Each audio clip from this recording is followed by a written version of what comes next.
Nah, yang ibadah malam ini, saya akan berbicara tentang apa sih? Saya ajak Anda untuk berbicara tentang sebuah pesan yang agak keras gitu Bapak Ibu.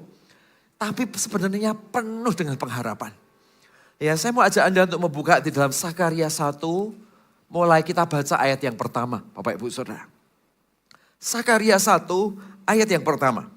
Dalam bulan yang ke-8, pada tahun kedua zaman Darius, datanglah firman Tuhan kepada Nabi Sakaria bin Berekia bin Ido.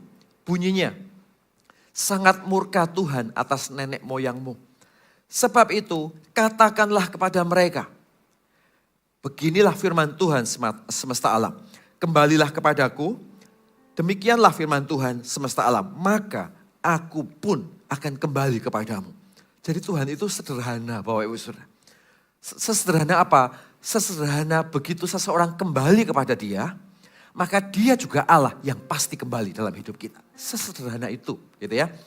Ya, kepada firman Tuhan semesta alam. Bapak Ibu Saudara, kalau Anda mengetahui tentang nubuatan Sakaria ini hidup di transisi zaman antara peristiwa pembuangan Babel dan pindahnya orang Israel dari tanah Babel kembali ke tanah Israel. Nubuatan ini diceritakan waktu bangsa Israel dari Babel, dia pulang ke tanah kelahirannya di tanah Israel di gelombang yang pertama.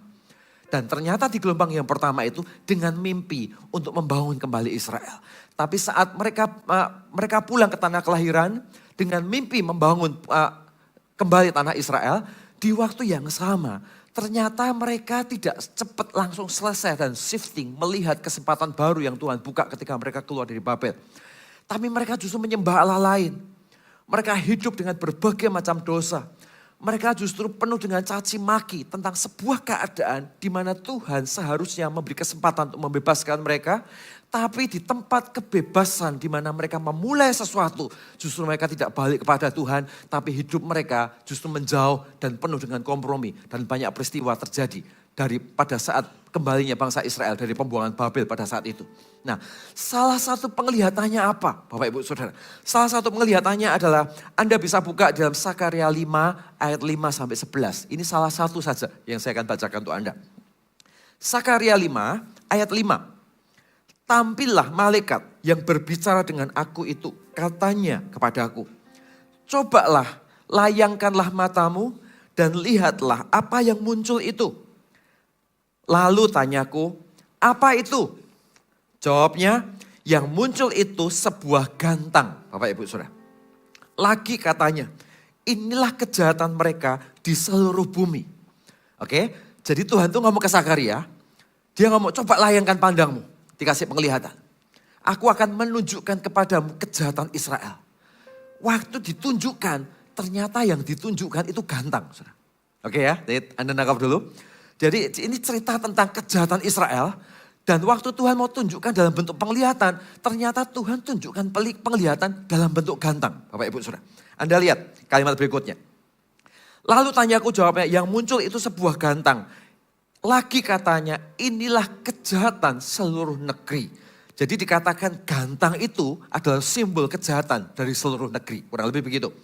Anda lihat ayat yang ke-7. Lihat, tutup timah gantang itu telah terangkat.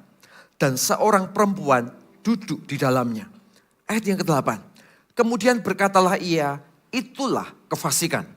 Lalu didoronnyalah perempuan itu kembali ke dalam gantang. Dibantingnyalah batu timah itu ke mulut gantang, kata Alkitab. Nah, Bapak Ibu Saudara, ya, saya ulangi ya, malaikat itu tanya, supaya kita paham situasinya. Malaikat itu tanya, apa yang kamu lihat? Dia jawab gantang, ya. Dan setelah dia jawab gantang, dia jawab inilah kejahatan seluruh negeri. Jadi malaikat mau kasih tahu ke Sakaria, ini loh, gantang ini adalah simbol kejahatan seluruh negeri.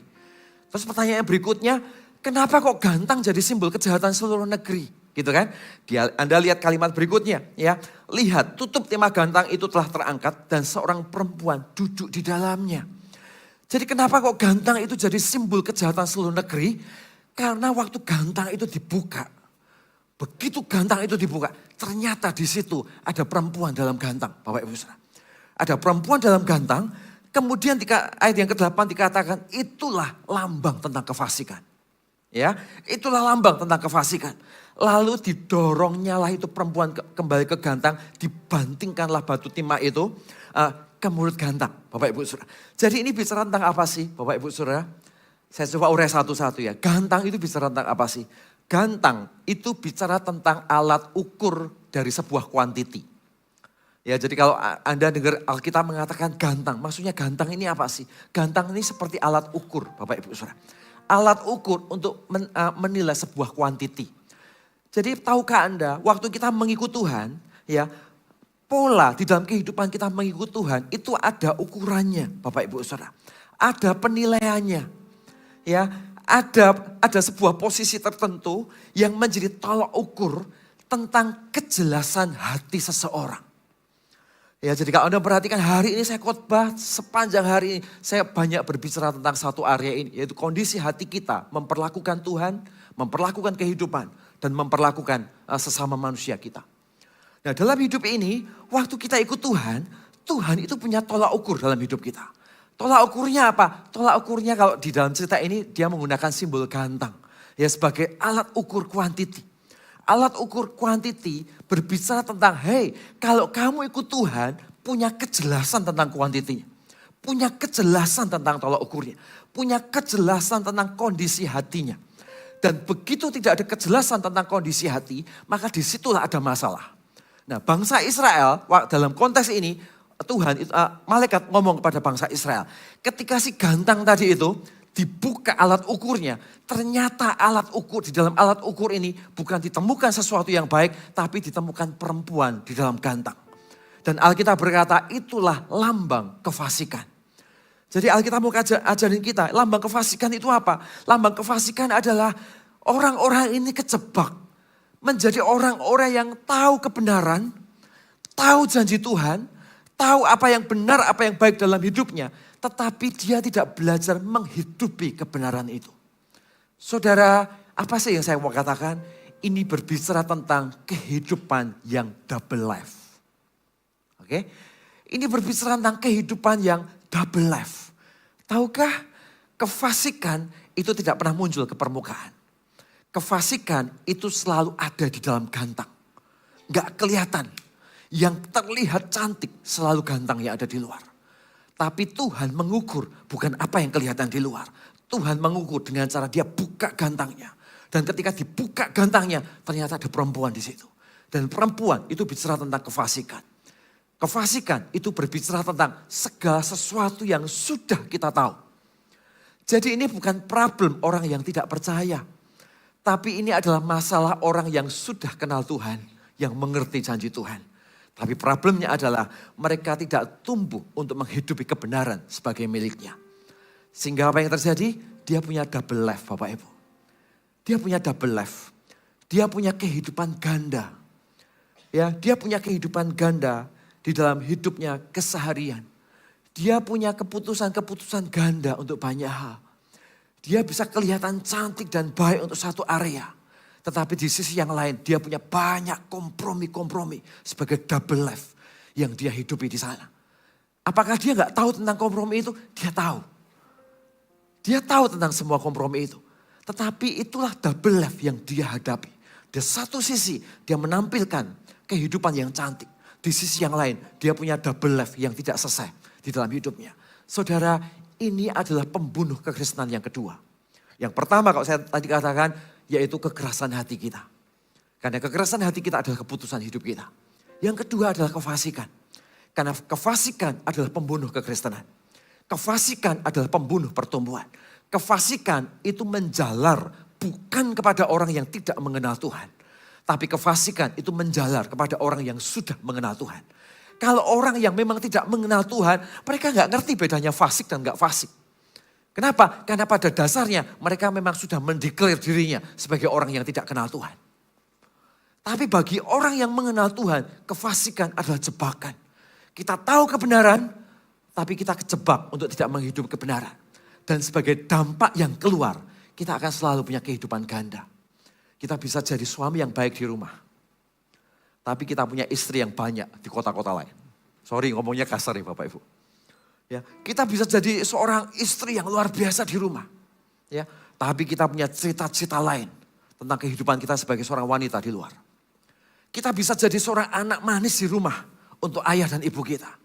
Tapi waktu di luar, kita punya cerita-cerita lain. Yang dimana semua orang di sekeliling kita tidak tahu. Itu adalah double life. Saudara, ini adalah sebuah situasi yang membunuh kekristenan kita. Sebuah fake life. Sebuah kehidupan yang bohong. Yang terus dijalani setiap hari. Tapi sebetulnya itu adalah kehidupan fake. Yang Anda bisa tersenyum, Anda bisa tertawa. Anda kelihatannya bisa menikmati. Tetapi kita terus bertumbuh dari satu kebohongan kepada kebohongan yang lain.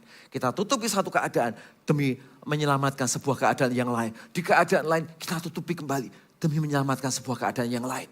Pertanyaannya adalah, kekristenan seperti ini mau berapa lama kita bertahan? Ya, kekristenan seperti ini akan merusak hidup kita. Kekristenan seperti ini akan membuat hidup Anda kehilangan damai sejahtera. Kenapa? Karena kita gak pernah bisa jadi diri kita sendiri yang di dalam dan di luar. Apa yang di dalam beda dengan apa yang nampak di luar. Apa yang terjadi semua yang berkecamuk di dalam harus sedemikian rupa dipercantik, diperpoles supaya semua yang di luar kelihatan baik-baik saja. Saudara, spirit kekristenan seperti ini akan membuat hidup kita, kekristenan kita menjadi capek sekali mengikut Tuhan. Jadi lelah sekali. Kita gak bisa merdeka dengan diri kita sendiri. Kita hidup dengan perasaan terintimidasi. Kita gak bisa menang lalui jalan hidup yang seharusnya kita pilih. Kita gak bisa clear membuat keputusan-keputusan yang benar. Karena kita sendiri penuh dengan kompromi dan double life dalam hidup kita. Saudara, di titik inilah Tuhan ngomong kepada Israel. Hei Israel, aku ini tolong kamu 70 tahun. Aku ini buang kamu 70 tahun. Dan waktu aku akan membuang kamu, aku sudah berjanji. Ini Tuhan luar biasa Bapak. Jadi manusia itu sebelum dia dibuang, ini belum berangkat dalam pembuangan Bapak Ibu. Belum berangkat dalam pembuangan, baru akan dibuang begitu, baru akan dibuang. Tuhan sudah berjanji, kamu gak akan selamanya di situ. Memang kamu dalam penghukuman, tapi akan ada waktunya murkaku ini akan berhenti. Aku akan menyelamatkan kamu kembali.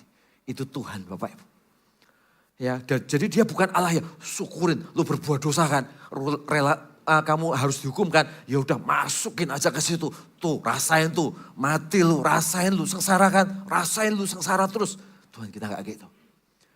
Dia mengizinkan penghukuman, tapi di balik izin penghukuman dia juga memberikan janji, hari ini kamu mengalami murka Tuhan.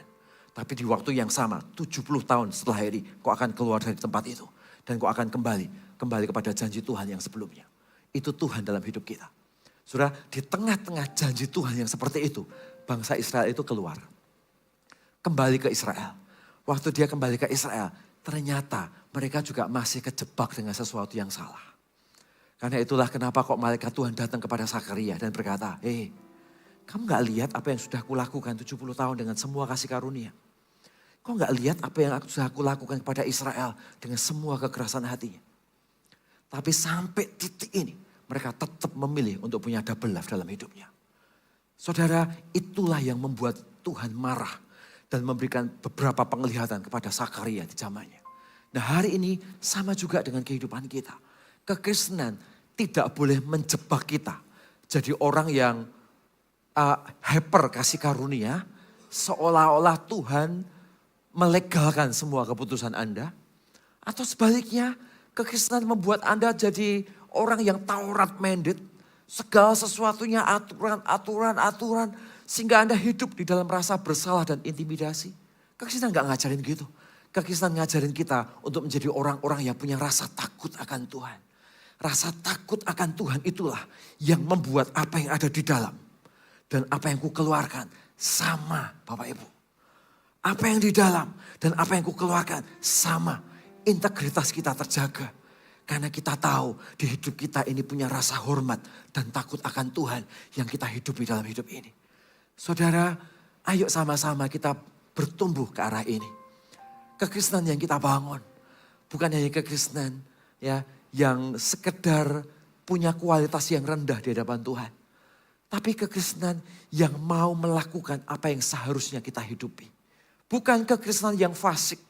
Dengan kehidupan ganda yang kita punya. Tapi kekristenan yang nyata. Apa yang di dalam sama dengan apa yang di luar. Dan itu akan menyelamatkan banyak hal di dalam hidup kita.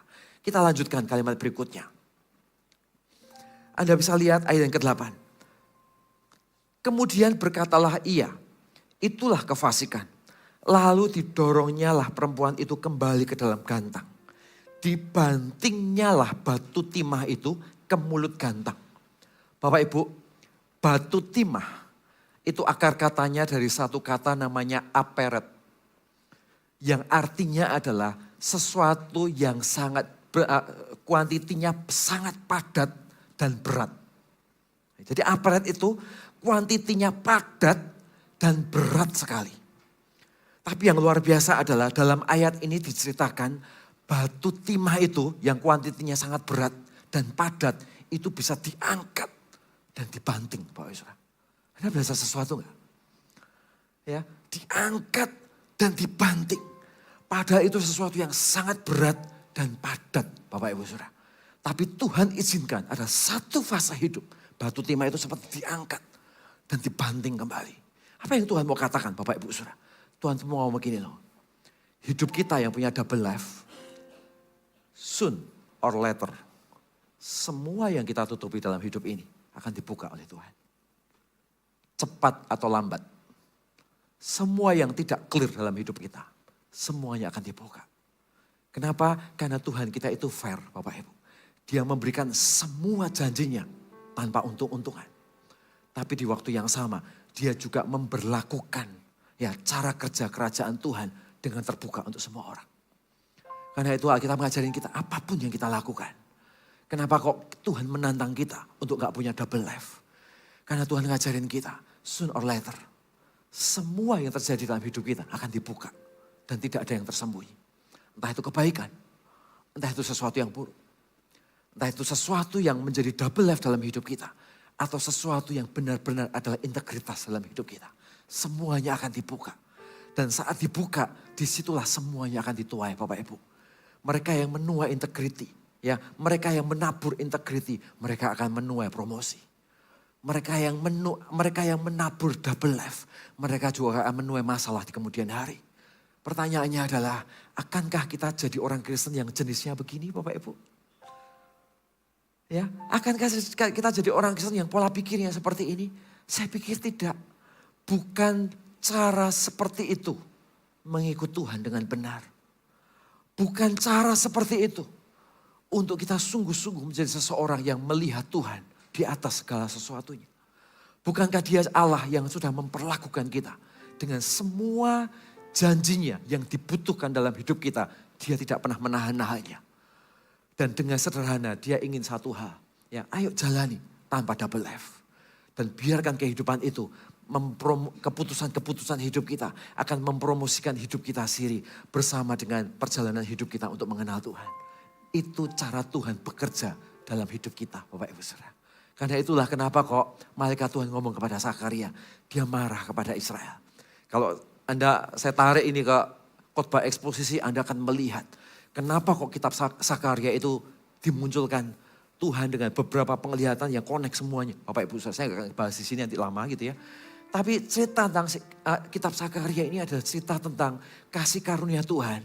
Ya, yang diciderai dengan kehidupan-kehidupan ganda. Dan di waktu yang sama cara Tuhan memulihkan semua situasi itu yang terjadi atas Israel. Dan itu kebesaran Tuhan yang begitu luar biasa. Jadi hari ini Tuhan itu menantang kita. Tuhan itu ngajak kekristenan kita. Jenis gantang atau quality of life yang seperti apa yang kita mau bangun bersama dengan Tuhan. Karena di sanalah akan menentukan kualitas kehidupan seperti apa yang kita mau jalani. Yang kita mau tarik sebagai feedback Tuhan di dalam kehidupan kita. Bapak Ibu Saudara, ini adalah area yang penting Bapak Ibu Saudara. Ayat yang 9 dan sampai yang ke-10, ke-11. Yuk sama-sama kita baca. Lalu aku melayangkan mataku.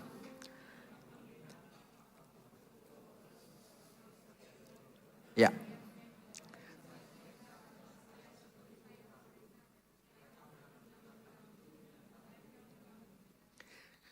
Kepada malaikat berbicara dengan aku itu, kemana mereka membawa gantang itu? Ayat 11 sama-sama kita baca.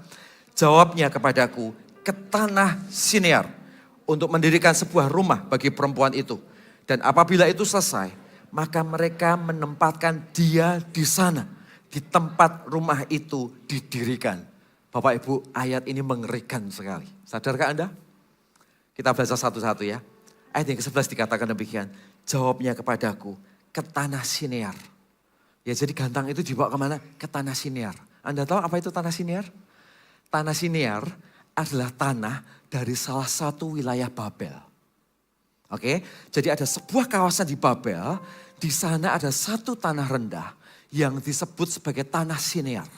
Dan cilakanya di tanah inilah semua peradaban dosa dan penyembahan berhala didirikan di Babel, di tanah Sinear.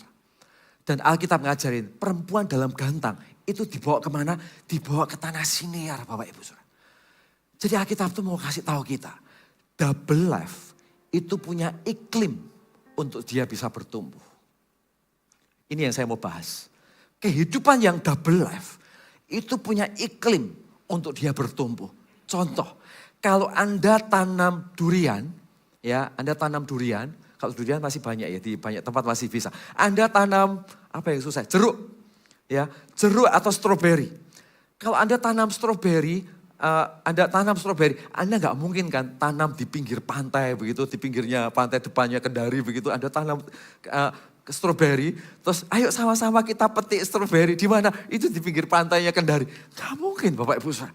Kenapa? Karena stroberi untuk bisa tumbuh, dia butuh ketinggian tertentu pada suhu tertentu. Dia butuh pH tanah tertentu. Dia butuh kelembapan tertentu untuk stroberi itu bisa tumbuh. Gitu Bapak Ibu. Dan kalau dia ketemu dengan kelembapan tertentu, ketemu dengan model tanah tertentu, ditanam stroberi, langsung tumbuh dan gede-gede Bapak Ibu. Betul? Kenapa? Karena untuk stroberi itu bisa tumbuh, dia butuh iklim. Oke? Sama juga dengan pohon-pohon yang lain. Ya Anda ketemukan dengan pohon durian. Kalau pohon durian memang agak susah ya, kadang-kadang di dataran manapun dia bisa tumbuh tergantung jenisnya gitu ya. Tapi ada jenis pohon-pohon tertentu yang bisa tumbuh pada iklim tertentu. Cengkeh katakanlah. Pada iklim yang semakin panas cuacanya, maka cengkeh akan tumbuh dengan buah-buah yang semakin banyak. Kenapa? Karena iklim itu cocok untuk cengkeh itu bisa berbuah. Bapak Ibu dengar baik-baik, double life juga sama. Double life itu punya iklim untuk dia mengalami pertumbuhan. Iklimnya di mana? Di tanah Sinear tadi itu. Jadi ketika kita sudah punya double life, terus hidup kita tinggal di tanah Sinear, habislah hidup kita. Karena Anda sedang membiarkan double life itu untuk tinggal di iklim yang tepat untuk semakin menjadi-jadi. Sebenarnya sesuatu Bapak Ibu Saudara. Jadi ayat ini dalam sekali. Ngajarin kita. Untuk kasih tahu kita. Jangan membiarkan double life-mu. Itu tinggal di iklim yang benar. Karena itu akan semakin merusak hidup kita ke arah yang salah. Iklimnya seperti apa? Tanah yang seperti apa? Yaitu orang yang tanah hatinya itu penuh dengan kesombongan. Orang lain gak bisa kasih tahu dia. Orang lain gak bisa lagi ngomong dalam hidupnya. Ya. Orang lain gak punya ruang untuk hidupnya. Kebenaran gak bisa masuk lagi dalam hidupnya. Dia maju, bergerak, mengambil keputusan semuanya hanya dengan pemikirannya sendiri. Seolah-olah dialah sumber dari segala sesuatunya. Kejebak di dalam ruangan yang salah. Kesombongan adalah iklim seseorang untuk kejebak di dalam double life Bapak Ibu. Yang kedua apa? Yang kedua adalah orang yang takut pendapat manusia melebihi kebenaran. Itu jebakan double life. Boleh gak kita mendengar pendapat manusia? Harus Bapak Ibu. Jadi orang itu gak boleh kaku. Aku hanya dengar suara Tuhan. Jadi kalau istriku ngomong itu suara setan. Itu kurang ajar Bapak Ibu Saudara. Ya, tentunya Tuhan pakai istri kita. Tuhan pakai anak-anak kita. Tuhan pakai cegil leader kita, betul? Tuhan pakai bahkan situasi di kantor Anda untuk berbicara dalam hidup Anda. Penting untuk kita mendengar orang-orang berbicara dalam hidup kita. Tapi ketika orang berbicara dalam hidup kita, ya memberikan pressure dan tekanan, membuat kita nggak berani berjalan di dalam kebenaran, maka di titik itulah kita punya masalah. Di titik itulah kita sedang menciptakan iklim agar double life itu tumbuh dalam hidup kita. Nangkep ya Bapak Ibu Saudara. Jadi hari ini tetap jadilah seorang yang active learning. Ya, seorang yang aktif untuk belajar dan mau mendengarkan. Tapi kalaupun kita belajar dan mendengarkan, jangan sampai semua yang kau dengar kau anggap sebagai kebenaran. Sehingga suara manusia atau pendapat manusia yang tidak tinggal dalam kebenaran, tiba-tiba kita sungkan untuk melewatinya. Di titik itu kita akan punya iklim double life dalam hidup kita. Yang ketiga adalah orang yang kondisinya hidup di dalam tuduhan rasa bersalah. Dia hidup kemana-mana dalam tuduhan rasa bersalah. Dia hidup kemana-mana dengan perasaan terintimidasi. Dia hidup kemana-mana gak punya identitas yang betul-betul memerdekakan dia. Sehingga dia kejebak dengan double life Bapak Ibu Saudara. Kenapa? Karena hidupnya dikuasai oleh rasa bersalah. Kenapa kok dia punya hidupnya dikuasai dengan rasa bersalah? Karena ada ruang-ruang yang tidak transparan yang senantiasa dia perlu untuk menutupinya. Sehingga kemanapun dia pergi, dia akan punya skenario untuk double life. Dia membuat keputusannya akan double standard. Dan dia punya skenario double life dalam hidupnya. Kenapa? Karena di balik keputusannya yang ambigu itu, sebetulnya di dalam hatinya ada sesuatu yang tidak selesai bersama dengan Tuhan. Sehingga dia menutupi semuanya dengan semua keadaan itu. Sehingga dia kejebak dalam ruangan yang salah, yaitu ruangan double life. Saudara sesuatu Bapak Ibu Saudara. Jadi hari ini, ya, dan kalau boleh saya tambahkan, ya, yaitu mereka adalah orang-orang yang hidupnya tidak punya akuntabilitas. Orang-orang yang hidupnya nggak punya akuntabilitas, jadi misterius Bapak Ibu. Pernah nggak Anda punya sahabat yang misterius sekali? Kadang muncul, seminggu akrab gitu, tiba-tiba hilang, 3 bulan. Kemana? Oh enggak, cuma pergi kerja, tapi nggak pernah tahu dia kerja kemana. Ya, dia kemana? Nggak pernah tahu. Kegiatannya apa, bisnisnya apa, pekerjaannya apa, kegiatan sehari-harinya apa, istrinya siapa, anaknya berapa. Nggak tahu Bapak Ibu Saudara. Pokoknya nongol gitu aja. Jadi teman ngopi, sahabat, apa semuanya. Hilang tiba-tiba. 6 bulan hilang. Terus balik lagi. Jadi hidupnya misterius. Ya, hidupnya nggak punya akuntabilitas. Nah, dengar baik-baik. Kita sebagai jemaat nggak boleh punya kehidupan yang seperti ini. Hidup Anda harus punya akuntabilitas Bapak Ibu. Apalagi hubungan kita dengan suami istri. Ya, kita perlu belajar untuk punya akuntabilitas. Ya, karena akuntabilitas itu penting. Orang yang tidak punya akuntabilitas adalah seseorang yang dia memiliki sebuah iklim. Untuk dia bisa kejebak dalam double life. Orang bisa berkata, kok aku punya integritas kok. Jadi gak perlu gitu-gituan. Toh aku juga baik-baik saja. Aku punya integritas. Justru karena Anda punya integritas, tunjukkan integritas Anda dalam bentuk akuntabilitas. Nangkap Bapak Ibu Saudara. Jadi jangan takut dengan akuntabilitas. Karena akuntabilitas membuat kita menjadi seorang pria dan wanita yang jelas dalam hubungan kita bersama dengan Tuhan. Maupun dalam hubungan kita dengan saudara-saudara seiman dan anggota keluarga kita. Nah di titik itulah ketika kita punya kehidupan yang misterius. Maka kita akan kejebak dengan kehidupan yang penuh. Dengan double life Bapak Ibu Saudara. Nah hari ini ayo sama-sama kita area ini coba kita lihat. Aku ini sedang membangun iklim double life. Atau sesungguhnya saya sedang ada di ruangan yang sehat. Apakah ruangan saya ini ruangan yang bisa menciptakan double life untuk tumbuh subur? Ya tinggal disiram air dikit aja jadi pohon yang begitu besar gitu ya. Atau kita sedang menata segala sesuatu keputusan-keputusan kita. Supaya kita tidak menciptakan agar tanah siniar atau iklim double life itu terjadi di dalam kehidupan kita. Yuk sama-sama kita bangun Bapak Ibu. Sama-sama kita jaga. Ya, sama-sama kita bertumbuh dengan Tuhan.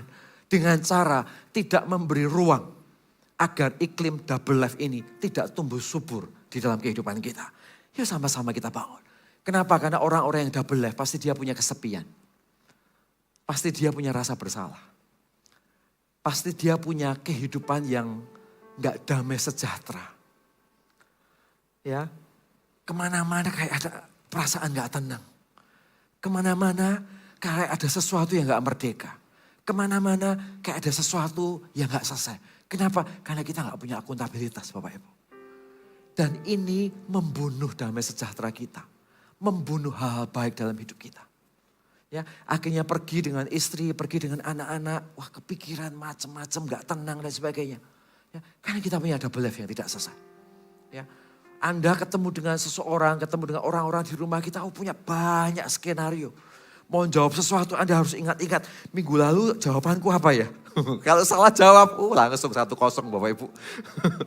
Ya, kenapa? Karena kita gak tenang kemana-mana. Oke ya, dan dampak ini merusak hidup kita. Dampak ini membuat anak-anak kita juga melihat situasi rumah tangga penuh dengan kehidupan yang fake. Jadi hari ini hindarkan hidup kita dari iklim double life. Karena itu merusak hubungan kita dengan Tuhan dan orang-orang yang kita kasih. Yang setuju dengan saya katakan amin. Bapak Ibu, pertanyaannya adalah bagaimana saya bisa menolak ini? Itu kan? Gimana aku bisa gak kejebak dengan kehidupan yang double life? Ya, saya mau kasih Anda beberapa prinsip yang sederhana. Yang pertama adalah jadilah seorang yang rentan. Ya, jadilah seorang yang rentan atau apa adanya.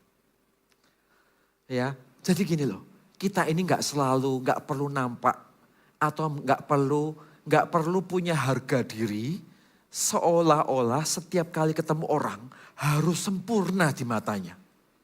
Oke? Kalau ketemu di gereja, wah aku harus sempurna ketemu pendetaku. Ketemu CG leader, aku harus sempurna ketemu dia. Ya, ketemu apa, aku harus sempurna ketemu dia. Akhirnya orientasi Anda hidup itu adalah mempertahankan wajah Anda di depan banyak orang. Bukan mengelola hati Anda untuk benar. Dan itu adalah jebakan. Hari ini saya mengajak Bapak Ibu Saudara, jadilah apa adanya. Jadilah seseorang yang menang terhadap area yang Anda menang. Dan kalau Anda gagal, jadilah seseorang yang terbuka dengan kegagalan Anda. Bukankah semua orang bisa gagal? Bukankah semua orang di ruangan ini pernah gagal?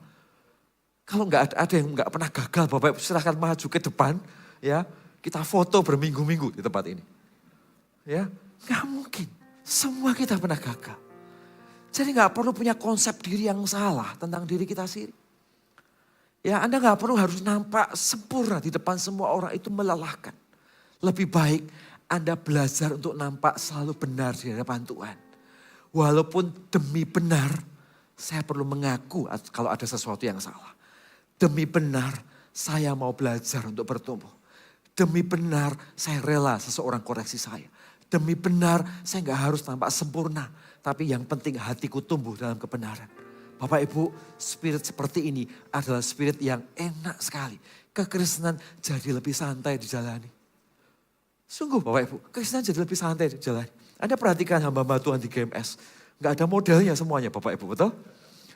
Ya, enggak, wah kayak yang pendeta ketemu orang. Enggak, kita enggak membangun branding yang gituan Bapak Ibu Saudara. Kenapa? Karena bukan itu orientasinya. Udahlah jadi manusia biasa. Dengan semua kelebihan dan kekurangannya. Yang penting hatimu ini adalah hati yang terus mau berubah. Kalau sempurna enggak ada hamba Tuhan sempurna. Gereja sempurna, enggak ada gereja yang sempurna. Tapi yang penting di situ punya spirit yang terus mau bertumbuh. Dan ketika ditantang dalam sebuah perubahan, kita nggak exit, kita mau untuk berubah. Simple.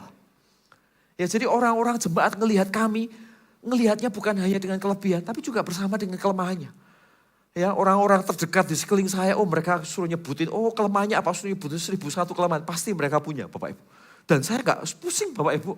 Ya toh saya jadi apa adanya dengan semua situasi yang ada. Kalau itu situasi-situasi yang membuat saya harus bertobat, ya sudah gak apa-apa. Biarkan Tuhan izinkan saya diproses. Untuk saya berubah jadi lebih baik. Ya, dan itu menjadi sebuah tempat untuk hidup saya lebih tenang, lebih santai. Ya, santai dalam arti benar Bapak Ibu ya. Lebih relate dengan segala sesuatu di sini kita. Karena kita menjadi rentan dan apa adanya. Simple Bapak Ibu. Ya, kalau di sana ada sesuatu yang gak benar, sesuatu yang Anda perlu selesaikan, datanglah kepada Tuhan. Sharingkan, ceritakan kegalauan, kegagalan, situasi-situasi dalam hidup Anda yang membuat Anda gak bisa menang di situ. Ceritakan supaya kita menang di dalam hadirat Tuhan. Amin ya Bapak Ibu Saudara, sesimpel itu Bapak Ibu Saudara. Yang kedua, gini, be submissive. Gini, maksudnya jadilah seseorang yang punya tempat untuk bertumbuh. Kurang lebih begitu Bapak Ibu. Jadilah seseorang yang punya tempat untuk punya akuntabilitas. Mungkin begitu ya. Apapun ya poinnya tapi ada nangkep poinnya maksud hati saya gitu ya. Jadilah seseorang di mana Anda punya tempat akuntabilitas. Itu penting Bapak Ibu Saudara. Jadi jadilah seseorang yang semakin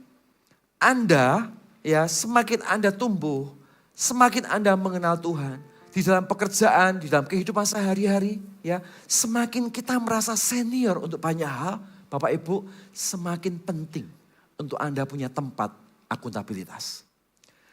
Di dunia ini tidak ada orang Kristen yang diajak Tuhan untuk tumbuh sendirian. Enggak ada Bapak Ibu. Saya pun punya tempat akuntabilitas.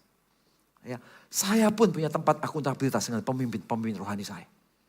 Dan setiap Anda di tempat ini dipanggil Tuhan untuk hidup secara pribadi dalam kebenaran. Dan di waktu yang sama Anda punya tempat akuntabilitas bersama dengan saudara-saudara seiman dan pemimpin-pemimpin rohani Anda untuk bertumbuh bersama-sama. Di titik inilah kita belajar untuk punya kehidupan yang apa adanya. Gak perlu punya double life. Sebenarnya sesuatu ya Bapak Ibu Saudara. Ya. Jadi ya kita tumbuh, ya kita menjadi orang-orang yang ngerti. Ketika tempat akuntabilitas menjadi tempat untuk mengapresiasi hidup kita. Sekaligus tempat akuntabilitas menjadi tempat untuk menegur hidup kita. Dan itu baik Bapak Ibu. Itu baik untuk membuat kita terus jadi apa adanya. Terus punya ruangan untuk Tuhan menegur dan mengerjakan hati kita. Dan di titik itulah kita tidak terjebak dengan kehidupan yang double life. Dan kalau saya boleh tambahkan yang ketiga adalah jadilah seseorang yang be closer. Maksudnya gini, jadilah seseorang yang mendekat dengan sengaja dengan pemimpin rohani Anda. Jadilah seseorang yang mendekat dengan komunitas-komunitas yang ada dalam CG Anda. Jadilah seseorang yang mendekat pada sebuah lingkungan yang mengajak Anda tinggal di dalam sebuah kebenaran. Karena itu akan menolong kita untuk punya kehidupan. Ya, punya kehidupan yang double life. Saya rindu Bapak Ibu Saudara, kita akan punya komunitas-komunitas, kita punya CG-CG dan sebagainya. Anda ber-CG bukan karena program gereja. Tapi Anda ber-CG karena Anda punya hubungan dengan CG itu. Tangkap baik-baik. Jangan ber-CG hanya karena ya di GMS programnya harus ada CG. Kalau enggak 16 kali ber-CG, saya enggak diberkati sama gereja GMS. Kan begitu, itu aturan kami kan. Aturan tetap aturan. Tapi kalau Anda ber-CG bukan karena syarat untuk diberkati di gereja. Bukan syarat untuk menikah. Bukan syarat untuk jadi member GMS, ikut MSJ 1, MSJ 2, MSJ dan seterusnya dan sebagainya. Bukan itu. Tapi kalau Anda mendekat dengan sengaja, Anda mendekat karena Anda ingin punya hubungan. Anda mendekat karena Anda ingin punya relationship yang clear, yang dengan sengaja masuk di dalamnya. Dan di titik itulah kita saling menjaga satu dengan yang lain untuk menjadi orang-orang yang tidak menjebak diri kita dengan kehidupan double life. Bapak Ibu Saudara, mari kita dengan sengaja untuk punya submisif, untuk punya penundukan diri, punya akuntabilitas dengan orang-orang yang Tuhan taruh di atas kita. Sebagai pemimpin yang punya otoritas rohani dalam hidup kita. Saudara, ini simpel tapi penting. Ini sederhana tapi jagain kita. Supaya kita tidak menjadi pria dan wanita yang liar. Seenak kita sesuai dengan keputusan apa yang kita mau. Kita gak lagi bisa ditegur, dikerjakan, dibentuk. Dan akhirnya punya kehidupan double life. Bisa senyum-senyum sana sini dan sebagainya. Tapi jauh di dalam hatinya yang paling dalam ada perempuan dalam gantang yang tidak pernah diselesaikan. Nah, hari ini yuk sama-sama. Kekristenan kita harus bertumbuh dengan clear. Kehidupan pribadi kita keseharian harus punya akuntabilitas. Suami-suami, ayo belajar punya akuntabilitas dengan pasangan Anda. Media-media sosial, belajar punya akuntabilitas dengan pasangan. Berapa banyak suami istri handphonenya gak bisa saling pegang. Oh, saya sering ketemu yang begini Bapak Ibu. Suami istri handphonenya gak bisa saling pegang. Ya kalau handphonenya pasangannya dipegang, ngapain pegang-pegang handphoneku? Gak usah. Gitu Bapak Ibu Saudara. Suami istri handphonenya gak saling pegang. Media sosial ya, suami istri passwordnya sembunyi-sembunyian. Bapak Ibu Saudara. Ya, itu adalah jebakan-jebakan Bapak Ibu Saudara. Jebakan-jebakan yang membuat kita punya hidden agenda. Dan kita kehilangan akuntabilitas. Hari saya menantang kita semua. Suami istri. Ayo sama-sama. Handphone passwordnya dibuka. media sosial passwordnya dibuka. Ya, nggak ada yang ditutup-tutupi dalam media sosial. Tidak ada fake account yang dibangun suami istri, apalagi untuk ngatain pasangannya sendiri, gitu ya. Enggak, aku tujuan saya untuk menasihati dia. Sudah ada yang konseling dengan cerita itu, Bapak Ibu. Ya, hari ini sudah lupakan cara-cara begitu. Dunia bisa ngajarin yang aneh-aneh itu, Bapak Ibu Saudara. Nggak usah ikut yang aneh-aneh. Ya, buka aja. Dan biarkan itu menjadi tempat akuntabilitas. Untuk bisa bergerak. Media sosial saya ini parah Bapak Ibu. Sampai di kantor ada beberapa orang yang tahu. Sampai password-passwordnya semua mereka tahu. Ya karena memang ya kita kelola bersama kan beberapa kondisi gitu ya. Jadi itu yang terjadi. Ya, kenapa? Karena itu adalah tempat akuntabilitas. Sudah nangkap sesuatu hari ini? Katakan amin. Ya, hari ini mari Bapak Ibu Saudara. Kayak yang tadi pagi saya ngajarin tentang keseimbangan kita. Antara hidup dalam Taurat atau hidup dalam kasih karunia. Maka hiduplah di dalam takut akan Tuhan. Ibadah yang kedua, saya berbicara tentang kekerasan hati. Kekerasan hati adalah pembunuh pertama tentang kekristenan yang tidak bisa ditolong oleh Tuhan. Malam ini saya berbicara tentang kefasikan. Kefasikan selalu menciptakan double life. Karena kefasikan selalu berhadapan dengan orang-orang yang tahu kebenaran. Tapi nggak pernah menghidupi kebenaran itu. Tapi menutupinya setiap hari di hadapan banyak orang. Tapi di dalamnya ketika dibuka ada perempuan dalam gantang yang tidak selesai. Nah hari ini kita nggak boleh kejebak dengan ketiga-tiganya. Amin ya Bapak Ibu Saudara. Saya undang semuanya bangkit berdiri yuk sama-sama.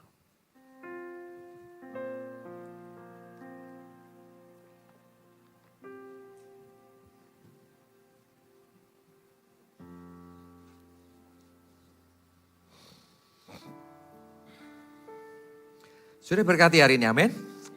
Bapak Ibu saya nggak tahu kondisi Anda pribadi lepas pribadi. Tapi saya khotbah ini bukan untuk mengintimidasi Anda.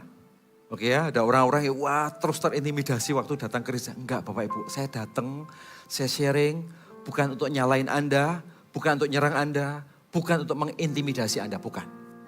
Tapi saya cerita seperti ini untuk meluruskan pola pikir kita.